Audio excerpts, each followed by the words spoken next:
Radiation Therapy by Paola, Stephanie, and Nayeli. Pierre Curie isolated two known radioactive elements from uranium ore and used radiometric methods to identify which stream the radioactivity was in. After each chemical separation, they separated the uranium ore into each of the different chemical elements that were known at the time and measured the radioactivity of each fraction.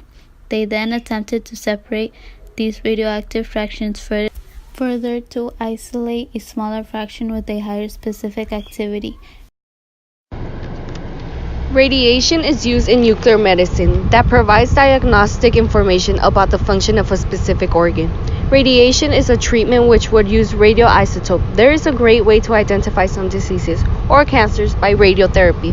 Radiotherapy will treat medical conditions, for example, leukemia. This is a cancer of blood-forming tissues, hindering the body's ability to fight infection. It also occurs when same blood cells acquire mutations in their DNA.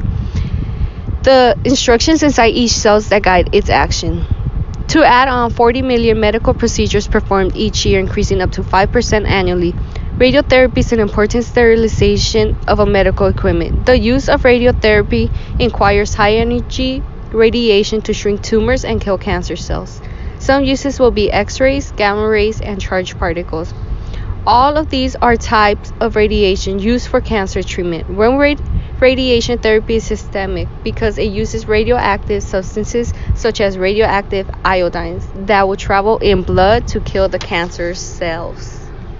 By all the information that has been gathered, nuclear chemistry is a helpful resource in our daily lives since our modern technology is becoming more efficient as we are discovering many ways to treat our patients that are diagnosed with leukemia.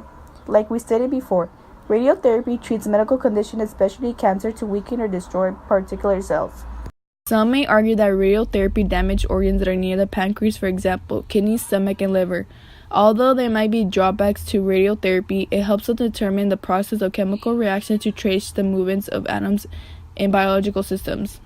To conclude, radiochemistry is a radioactive material in which radioactive isotopes of elements are used to study the properties and chemical reactions of non-radioactive isotopes. Overall, throughout this entire experiment, radiotherapy is a way